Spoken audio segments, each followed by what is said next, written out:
Hola, mis emprendedores de la felicidad, sean todos bienvenidos a una nueva historia de Iwokis, la empresa de la felicidad. Amigos míos, hoy nos adentramos en un debate que ha sacudido las mentes más brillantes de la historia.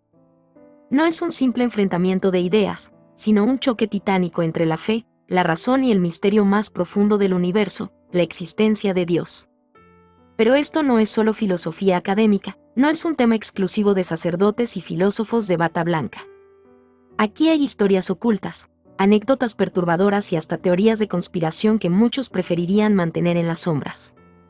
Imaginen por un momento a un sacerdote jesuita y un ateo brillante, enfrentándose cara a cara, con argumentos afilados como navajas. Pero detrás de sus palabras hay algo más. Experiencias sobrenaturales, sociedades secretas y momentos que podrían haber cambiado el rumbo de la historia. Prepárense, porque este viaje nos llevará por debates históricos, visiones inexplicables y hasta la posibilidad de que algo más esté moviendo los hilos desde las sombras. Todo comienza en 1948.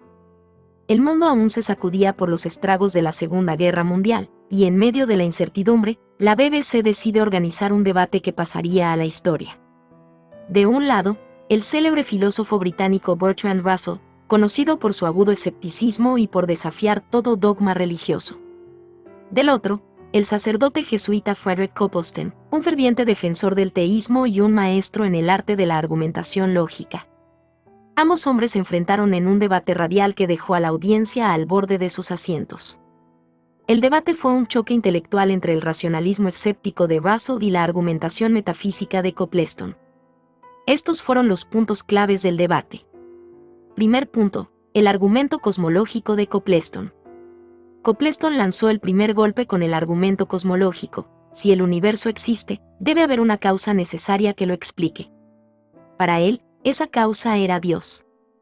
Copleston defendió la existencia de Dios basándose en una versión de la argumentación cosmológica de Leibniz: todo lo que existe debe tener una razón suficiente para su existencia. Argumentó que el universo en sí mismo no puede ser la razón de su propia existencia, por lo que debe haber un ser necesario, Dios, que explique su existencia. Russell, con la frialdad de un cirujano, respondió que la existencia del universo no necesitaba explicación, que simplemente estaba ahí, como un hecho bruto. Cuestionó la noción de que todo necesita una causa o razón, argumentando que es posible que el universo exista sin una causa externa. Un silencio incómodo invadió la transmisión, y en ese momento, más de un oyente se preguntó: ¿y si Copleston tenía razón? ¿Y si el universo realmente esconde una voluntad detrás de su estructura? Segundo punto, diferencia sobre la noción de contingencia y necesidad.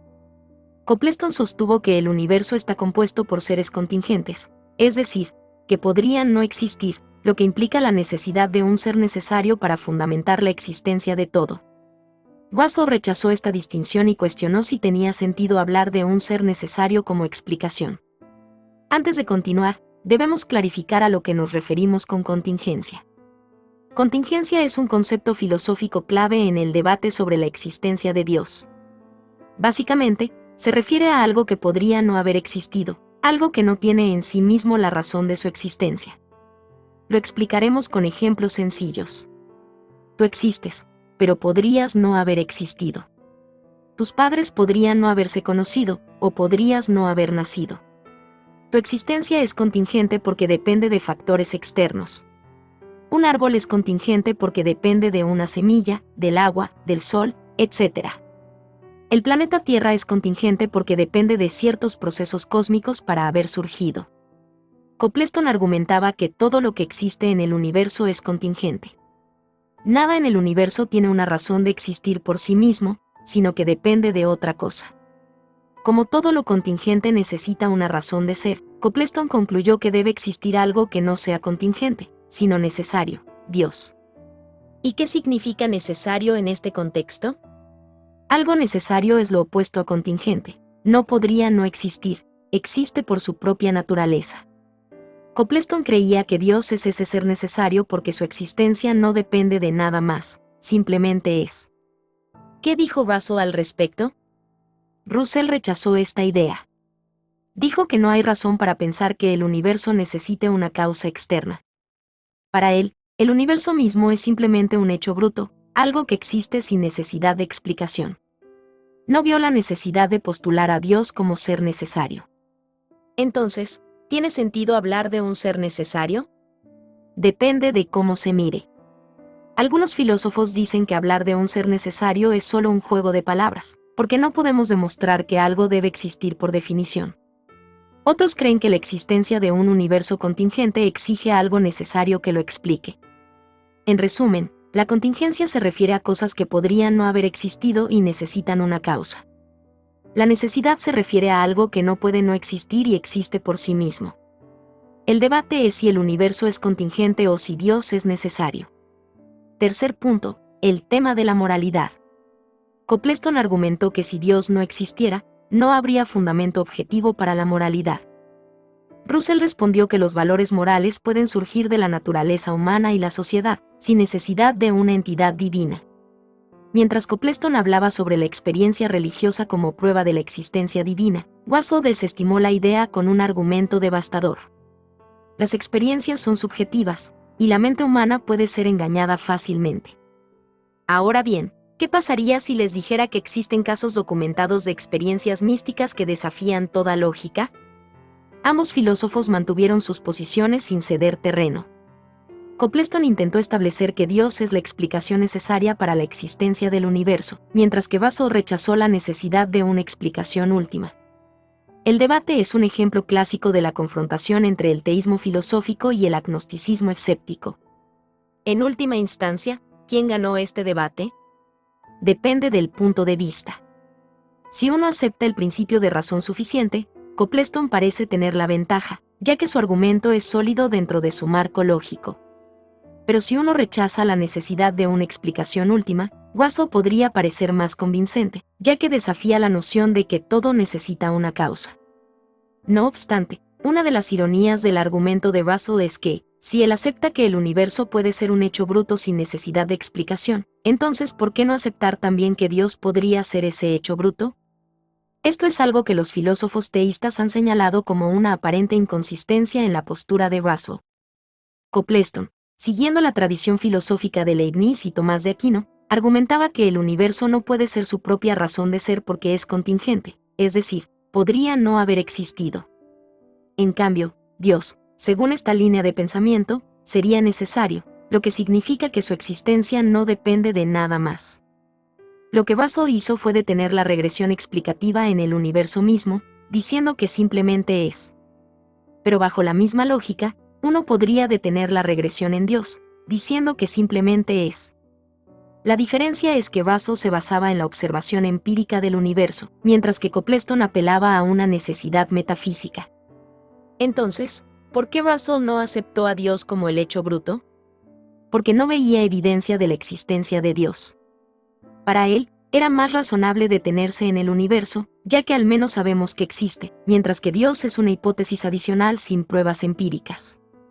Porque consideraba que hablar de un ser necesario no tenía sentido.